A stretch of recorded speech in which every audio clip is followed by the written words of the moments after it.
Hey everyone, Road to Gasparilla Day 16 is here, and today we're going to be talking about tapering strategies for the 4 races in Gasparilla. So as a reminder, there are 4 races in Gasparilla, so 5K, 8K, 15K, and the half marathon, and all of them have generalities that you're going to want to look at in terms of tapering strategy, but also what your goals are for this race, and maybe if you have any other races coming up is definitely going to play into this. Tapering is definitely the area where I think, at least me as a coach, and I think a lot of athletes also get the most stress because they want to make sure that all that work they did is being kind of capped off and improved on by that last little bit. So if you do have any general questions about your own tapering strategy, definitely ask those in the comments down below, or feel free to schedule a free training assessment with us. We can definitely give you some pointers on what that might look like. But in general, the idea of the taper, it's not some kind of magic wand in terms of how you can gain fitness. You don't actually gain fitness by tapering. And I want to say that again. You do not gain fitness by tapering. You actually improve from a taper because you allow fatigue from the entirety of the season to fall off. So you're taking what you've done, and the idea of you never really get yourself to a point where you're fully refreshed with training. You know, you're adding different things at different times, intensity, all those different things, so you can allow yourself to continue to improve by pushing yourself. That's where the improvement happens in a taper.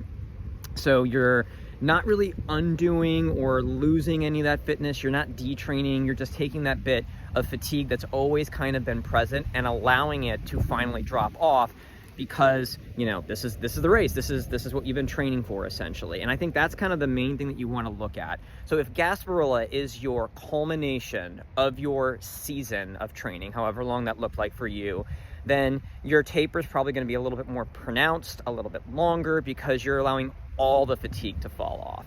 If you're somebody that maybe is using Gasparilla as a checkpoint or something that you want to do but not your goal race, because maybe you have a spring marathon that you're getting ready for, like say the Boston Marathon is basically 2 months after. A lot of people do those, or other great spring races like Jersey City. I've got some other people that are doing that one as well as Boston.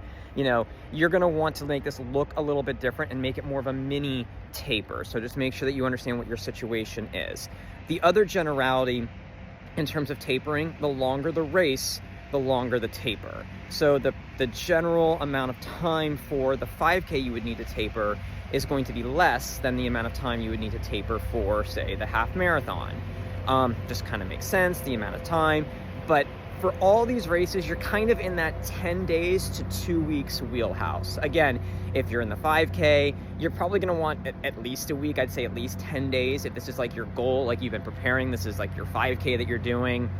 You know, high schoolers or college athletes that do these races are going to do like probably a 2-week taper if they're getting ready for, say, their state meet, or, you know, their regional conference meet or whatever, if they're doing those general races. And then for the half marathon, if this is your big time goal race, maybe 2.5 weeks. But that's the generality, so just kind of keep that in mind. If you're doing one of those challenges, like say the 15K and half marathon challenge, you're definitely going to want to go on the longer end, especially if this is what you've been preparing for. So keep those general things in mind. The big thing that really does get people wrong about their taper, and that's a weird way of saying it, but where they go wrong, I guess is a better way of saying it, is they think that they're going to cut all of their volume and all of their intensity and keep everything that they've developed. And that's just not the way this is. Generally speaking, throughout the entirety of your training plan, you're looking at the degree in which you're doing any of these training types. If a training type is important for a type of race, then it really kind of always needs to be present, right?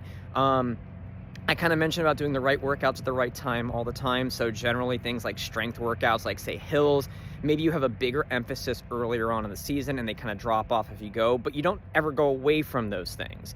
Same thing is going to be the case in your taper. You still need intensity. If you just go and drop everything off, you're actually going to detrain. You still have to add a little bit of all those things, but the amount is going to be less. So for example, in 5K training, maybe you've been doing something like 6 times 1000s at VO2 max, a really great workout for getting ready for a 5K, with equal work rest together. So the amount of time off each rep is going to be the same as time on. What you might do in the taper, a really great taper workout, would maybe be 3 of those 1000s with about 50% more rest, because you're looking for quality over quantity. You want to keep that fitness that you've developed from those 6 times 1000s earlier on, but you want each of these reps to be perfect, because you've only got so many more of them. You're not really developing fitness. You just want to keep everything that you've developed and let the fatigue fall off. Something for, like, say, half marathon. Maybe you've been doing, 20, 30, 40 minutes at your half marathon goal pace, something like that.